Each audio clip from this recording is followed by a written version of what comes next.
Esengo mingi pona kufuta na sisu na bino balandi ba Kivu Morning Post TV pona kopesa bino basango na biso mukolo mwa lelo na lokota na lingala wuta engumba Goma tota nini tolengeli bino lelo. Bitumba bizali kongala makasi kati ya babundi ba 123 na ba wazalendo baye bazali kosunga FARDC na bitumba bina na Kibati au territoire walikale epai wapi misala makite lokola na mesano na Kashebere. Lingomba 123 lizali kofunda Kinshasa kosalela lelo mukolo mwa mibale mpepo ya bitumba pona kubwaka babamba mingi bisika baimboka bazali kovana na este ya ekolo Congo Démocratique mpe elaki koyanola pona kokengela baimboka bana.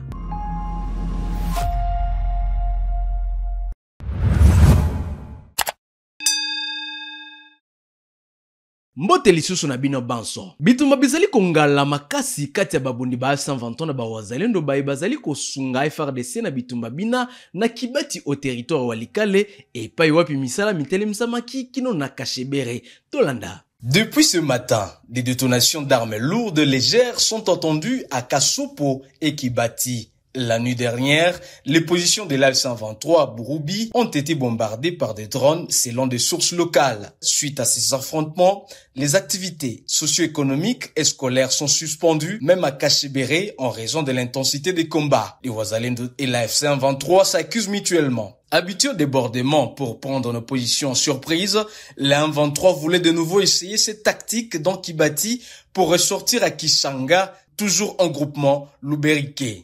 Ils sont tombés dans les embuscades de VDP du RPRC sous commandement du lieutenant-général Guidon Chimira Moussa qui les ont repoussés jusqu'à leur position de départ, a déclaré un porte-parole de Wazalendo témoignant des combats Kibati.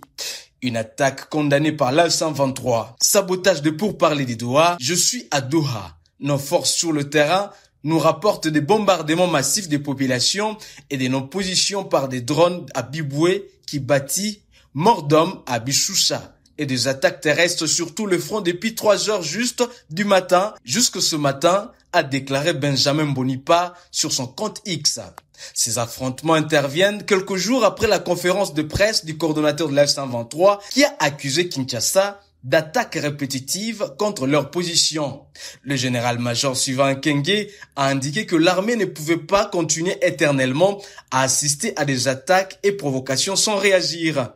Ces nouvelles tensions surgissent alors que le gouvernement congolais et le mouvement politico-militaire sont en négociation à Doha. Lingomba 123 lizali kofunda Kinshasa kosalela lelo mukolo mwa mibale mpepo ya bitumba mpona kobwaka babomba mingi bisika baimboka bazali kovana na est ya ekolo Congo Démocratique mpe elaki koyanola mpona kobatela pe kokengela baimboka. Bolai na Jospe Hangi. Dans un communiqué signé ce 28 octobre à Goma, le mouvement affirme que le régime de Kinshasa franchit un nouveau cap dans la violation terroriste du cessez-le-feu sur et au-delà de la ligne des fronts, fin des citations, accusant l'armée congolaise d'utiliser l'artillerie lourde et des drones de combat contre des zones densément peuplées de Kibati, Biboué, Nyabiondo, Bukumbo et leurs environs. Selon le communiqué, les enfants, femmes, tombent sous les bombes et le nombre de morts et des déplacés augmente de façon dramatique, conséquence directe de cette agression aveugle, fin des citations. Le mouvement dénonce ce qu'il qualifie de barbarie criminelle et de sabotage des efforts internationaux de la paix. Kinshasa assume son choix de faire la guerre contre le peuple congolais, soutient le communiqué. La F-123 affirme par ailleurs être dans l'obligation d'exercer son droit de légitime défense et promet d'utiliser tous les moyens nécessaires pour protéger les populations civiles et mettre les criminels hors d'état d'y nuire, peut-on lire dans le communiqué. Sur les réseaux X, Benjamin Bonimpa, membre de la délégation du 123 pour parler du Doha, a également dénoncé ce qu'il appelle un sabotage de discussions de paix. Je suis à Doha. Nos forces sur le terrain nous rapportent des bombardements massifs des populations et de nos positions par drone à Biboué-Kibati, Mordom, à Bishoucha et des attaques terrestres sur tous les fronts depuis 3 heures du matin jusque ce matin, a-t-il condamné. Le général-major Sylvain Ekenge, porte-parole des FARDC, a justifié les frappes aériennes de l'armée lors d'une interview à DW le week-end dernier. Il a déclaré que les FARDC réagissent et ne peuvent pas continuer à subir des attaques du M23. Pendant ce temps, le conflit s'intensifie sur le terrain alors que des pourparlers de paix se tiennent à Doha entre le gouvernement congolais et la FCM23. Les discussions en cours demandent un cessez-le-feu permanent. Na Nyiragongo, Ephraim Kabasha, mokambi ya territoire ENA, abandisaki lelo misala mya ndenge na ndenge pona bayekoli bakelasi ya nsempe ya katikati babitelo binso na monyele mobimba ya territoire ENA. Milulu mina misalemaki na ntina kote ya bana bakete esengeli baboya maloba maboka bwanikati ya bikolo mpe bomoko bosengeli bozingela bango pona kimia na etano mobimba ya territoire ya Nyiragongo. Tolanda sango eye. Lors de son discours, Ephraim Kabasha a prêché la paix devant des milliers d'apprenants venus de 4 coins du Nyiragongo. Son appel à l'unité et à la tolérance a résonné parmi les jeunes, soulignant l'importance d'un environnement scolaire harmonieux. Nyiragongo d'abord existe. Nyiragongo existe malgré les différents événements que le territoire est connu. La présence de Wazalendo, la présence de FARDC, la présence de FDLR, la présence de Maïmaï, Bouéné et consorts. Mais aujourd'hui, le sourire que possèdent ces enfants, ça témoigne véritablement le début de la marche vers la paix. Et nous, comme autorité, ce que nous pouvons faire, c'est de maintenir cette paix d'une manière durable et la consolider le plus longtemps possible. D'ici, je transmets mes sincères remerciements à nos services de sécurité. L'armée qui ne sommeille pas la nuit et le jour. La police qui fait son travail d'une manière professionnelle. Les local defense et d'autres départements de sécurité qui ne cessent de faire tant mieux possible pour que cette paix soit retrouvée. Ce matin, j'essaie de circuler de Kanyaruchinya, Kibati, Turunga, Ngangi, un Bugamba 2. Il y a l'engouement. Tout le monde se demande qu'est-ce qui se passe dans le Nyiragongo. Il y a de bleu-blanc partout. Et voilà les symboles de la paix, les symboles de l'unité. Si nous avions initié cette activité, c'est pour d'abord promouvoir la paix en milieu scolaire, cultiver cette culture de la paix, bannir le tribalisme dans le milieu scolaire. Je me rappelle, à une certaine époque, il y avait même le tribalisme dans le milieu scolaire, pourquoi pas à l'université. James Kisuka, sous-provade du territoire de Nyiragongo, a également pris la parole pour rappeler aux autorités scolaires l'importance de promouvoir la jeune fille dans le milieu éducatif. Il a mis l'accent sur le développement d'activités génératrices de revenus qui pourraient aider les écoles à atteindre une autonomie financière, surtout dans un contexte où la sécurité est assurée dans la région. Monsieur le directeur de la province éducationnelle, qui vous a ici représenté, chers membres du comité provincial, sous-provincial de l'éducation, chers invités, les amis de la presse et tout protocole observé, laisse-moi d'abord m'acquitter de mon devoir, celui de remercier le Seigneur Tout-Puissant qui vient de nous permettre d'être ici à ce moment, parce que personne n'y croyait.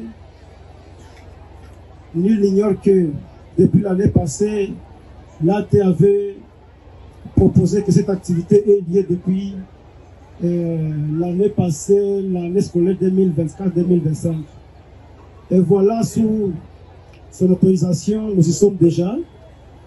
C'est pour moi aussi un honneur de dire aux enseignants et les chefs d'établissement qui ne cesse de se donner corps et âme pour que nos enfants aient l'éducation de qualité.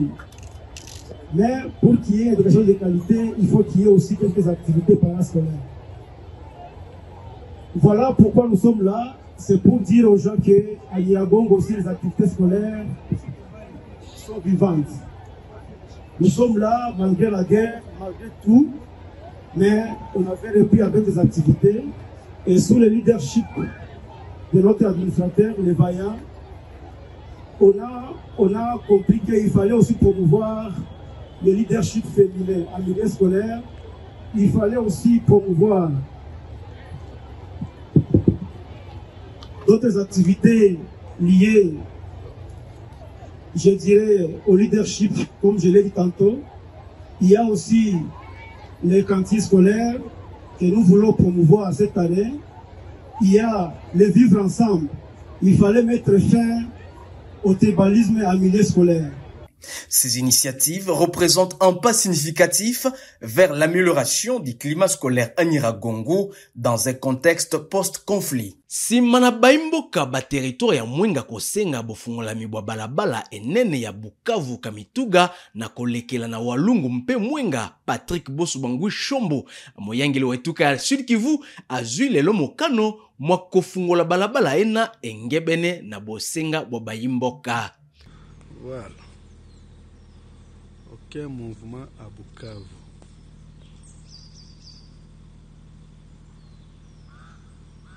Tout le monde reste à la maison. 7 heures, lundi. Nengumba Bukavu Patrick Bosubangui Shombo moyangeli wetuka Sud Kivu akendaki lobelo leki kotala mpe kobonisa mpe kosunga bana bake baye bakufela baboti bisika bazali kovanda na CTO ya Muhumba. Moyangeli mona amemelaki baimboka bana biloko bya ndenge na ndenge.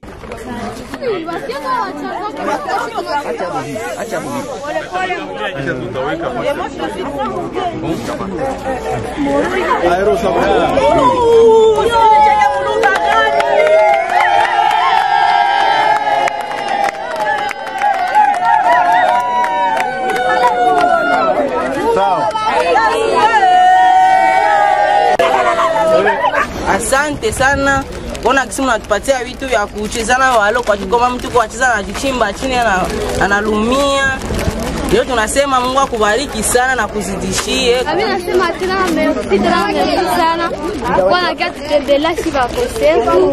Tunashukuru tena, tunapiga asante sana. Na motindo lieutenant général Loboya Nkashama moyangeli wetuka Sud Kivu apesaki na général Bruno Mandevu ya kosala manso mpoete misalami ya basoda misalema lolenge esengeli mpona kosukisa matata mangomba mabasima manduki mazali kosala na territoire ya Djugu.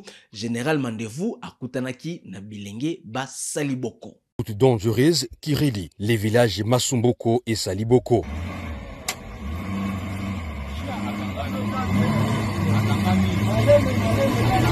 Ça c'est la Jeep blindée des forces armées qui s'effraie toujours passage ici en territoire de Djoug dans cette mission d'itinérance du commandant secteur opérationnel historique. Après ces ponts, le général-major Bruno Mandevu s'est entretenu inopinément avec ses habitants.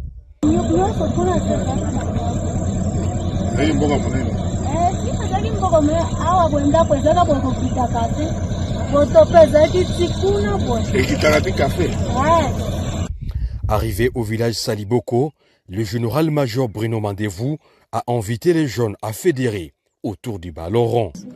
Le pays ne peut pas développer là où il y a la guerre. S'il y a un ballon ici, vous devez jouer. Samuel Eto'o, il est camerounais. Shaban Enonda, il est congolais.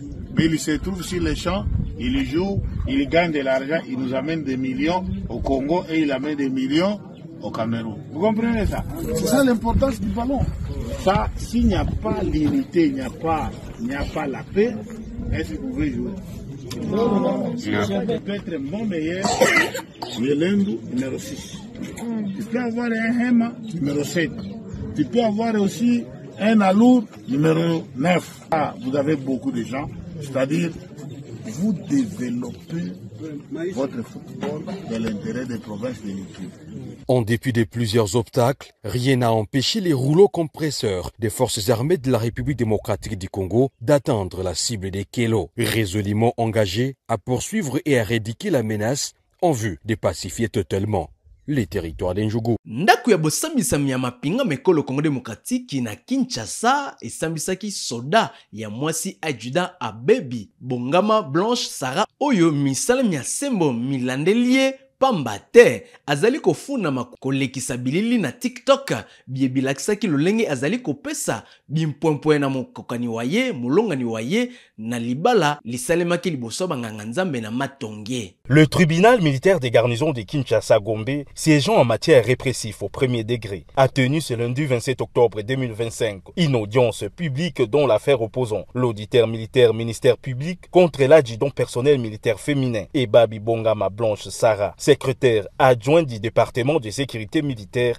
à l'état-major du renseignement. Cette dernière est poursuivie pour violation des consignes contenues dans les télégrammes du chef d'état-major général du 23 décembre 2021. Les contenus de ces télégrammes interdit à tout militaire des FARDC de s'afficher en tenue, de publier des selfies, des documents militaires, des images non autorisées, des propos, des logos, des caricatures portant atteinte à l'honneur, à la dignité et à la crédibilité des FARDC dans les réseaux sociaux. À en croire l'organe accusateur, la prévenue adjudant Ebabi a été interpellée et mise à la disposition de la justice après avoir publié des photos et des vidéos devenues virales dans les médias sociaux TikTok. Des baisers en tenue militaire avec son mari dans les studios Rausur, situés sur les boulevards Sendoué au quartier Matongé, dans la commune de Kalamou, en perspective de leur mariage religieux prévu ce 31 octobre 2025. Comportement indigne d'un sous-officier. Le télégramme me dit quoi? Vous devez devoir traiter telle attitude comme haute trahison. Voilà le comportement. Et transférer auteur devant juridiction militaire. Et autre photo, vidéo où on fait des bisous, on s'expose en tenue militaire. Ça frise l'outrage à l'armée. Dans son plaidoyer, l'avocat de la prévenue a sollicité les renvois de l'audience à la huitaine pour manque d'éléments. En réponse, le ministère public a précisé qu'en matière de flagrance, ce sont les faits qui parlent. Ainsi, il a sollicité du tribunal la visualisation de ces images contenues dans les téléphones de la prévenue, saisies comme pièce à conviction par l'OPJ. Après visualisation de cette vidéo, la prévenue adjudant Ebabi a nié être auteur de la publication. Sa défense a alors demandé la comparution du photographe des Rausur, un certain Yann, non autrement identifié. Ce n'est pas vous qui avez publié, c'est plutôt le photographe. Sachant bien que vous serez poursuivi pour ça, quelle a été votre réaction? Vu que ce n'est pas moi qui ai publié, l'infraction est individuelle. C'est pas moi qui ai publié la vidéo. Pour éclairer le tribunal, le président du tribunal, le major Safari Christian, a suspendu l'audience pour permettre aux photographes du studio Rausir de comparaître ce mardi 28 octobre à 9h devant le tribunal. Ces procès organisés en flagrance doivent servir de pédagogie aux militaires responsables des abus dans les réseaux sociaux, plus particulièrement les militaires femmes appelés personnel militaire féminin. Ministre Mambi Mamisala Miasembo Gion Ngefa akutanaki lobi loleki na bazuzi baye batelemsaki misala mia bango na ntina kosenga lifuta lia bango. Ministre Ngefa sakolaki ete Mbula Matari ezali kosala manso na ntina kobongisa mosala mwaba magistrat engebene na mibeko mia ekolo. Nous avons fait toutes les démarches, nous avons abouti à obtenir la prise en charge par l'État congolais. Et malgré les démarches pour que nous soyons pris de travail public, samedi, normalement, vous savez, on fait toutes les démarches auprès de la première ministre jusqu'au ici, qui avait la correspondance au fond. Considérant les décisions sur les résultats de ça. Donc, nous avons fait toutes les démarches. Comme vous le savez, les juges consulaires sont en grève jusqu'à ce jour en rapport avec le dossier de leur rémunération. Les juges consulaires, depuis que les tribunaux de commerce ont été mis en place, n'ont jamais reçu une rémunération de la part de l'État congolais. C'est ainsi que, avec toutes les démarches que nous avons faites, nous avons pu obtenir une loi 26, je crois, de 2023. Et cette loi, dans son article 10, il précise très bien que les juges consulaires doivent être pris en charge par le Trésor public. Mais nous avons constaté que depuis la mise en place de cette loi, rien n'a bougé et jusqu'à ce jour, les juges consulaires n'ont jamais été rémunérés. On avait frappé les portes partout, jusque-là, on n'a pas pu trouver des solutions. Mais nous avons eu la chance de rencontrer son Excellence, le ministre d'État, ministre de la Justice actuel, juste après une petite demande d'audience. Il n'a pas tardé à nous recevoir. C'est ainsi qu'il nous a reçus aujourd'hui. C'était dans ce cadre d'échanges en rapport à ce qui concerne la rémunération des juges consulaires. Le MINETA nous a bien reçus et nous avons pu échanger sur ce point. Et nous lui avons exposé les problèmes et il nous a quand même fait une promesse qu'il va en discuter. Nous allons lui faire une petite note technique par rapport à tout ce que nous avons en ce qui concerne ces dossiers. Et de son côté, il va voir, parce qu'il n'est pas le seul à prendre la décision, il va voir aussi avec ses collègues de budget, finances, et aussi Madame la Première ministre, et ensemble, ils pourront donner une suite et que nous espérons que cette suite sera favorable.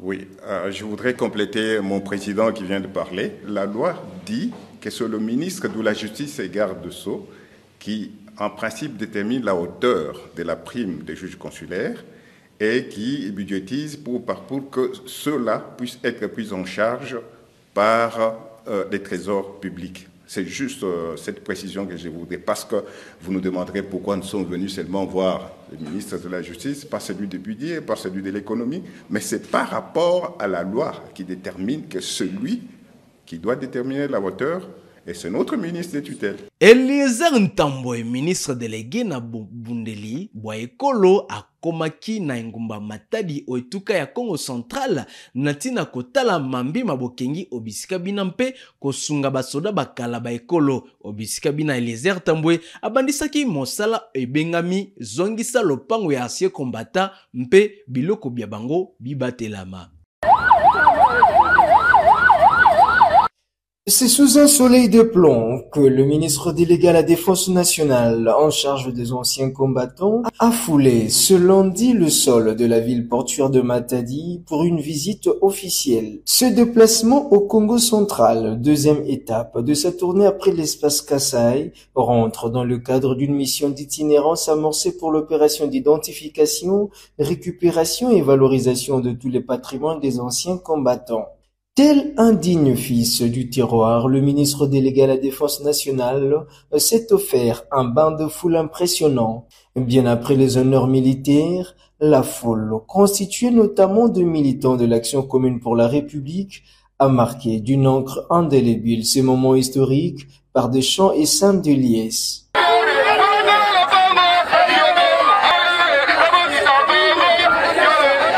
Le cortège du ministre délégué s'est ensuite dirigé à l'état-major général où il a présidé durant près de 2 heures une importante réunion de sécurité entre les officiers de l'armée et les personnels de la division urbaine des anciens combattants à la 12e région militaire.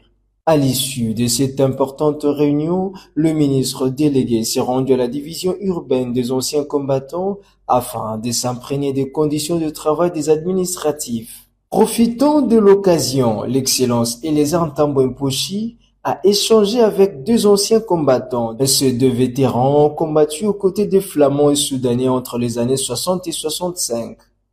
Ainsi, sur base des informations lui fournies par le chef de division, le ministre délégué à la Défense nationale en charge des anciens combattants a entrepris quelques contacts avec les responsables de parcelles construites dans la concession des anciens combattants. Au-delà de l'inspection surprise, le ministre délégué a reçu les bénédictions d'une octogénaire, épouse d'un ancien combattant, satisfait de l'avoir rencontré.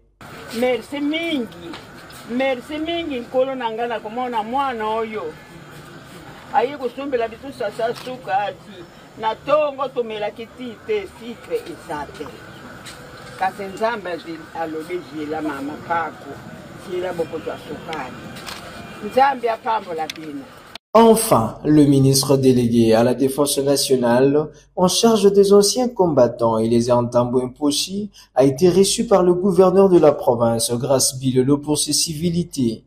Au terme de l'échange fructueux, Eliezer Ntambo a réitéré la bénédiction du Conseil des ministres pour l'opération ainsi amorcée. Nous sommes dans une mission d'itinérance. Nous avons commencé la mission au Kasaï. Là, nous sommes au Congo central. Et cette mission est accompagnée par ce que nous avons fait passer au Conseil des ministres, l'identification de biens des anciens combattants. Voilà pourquoi nous venons ici, mais également voir dans quel état les anciens combattants se trouvent, mais également les conditions de travail de ceux qui travaillent au sein du ministère des anciens combattants. La force reste à la loi. Et il y a un principe de droit qui dit que le droit n'est droit que quand on sait le revendiquer. Ici, nous revendiquons les droits des anciens combattants qui ne doivent souffrir d'aucun sens. Voilà pourquoi nous sommes là et nous estimons que nous irons jusqu'au bout. La délégation, conduite par le ministre délégué à la Défense nationale, a pris la direction de la ville de Goma pour la poursuite de la tournée dans ce coin de la République démocratique du Congo. tala suka basango na biso mukolo malelo matoni mingi na bino banso baibolandaki biso botikala malamu o mabota mabino banso mpe tokokutana lisumu mukolo malobi.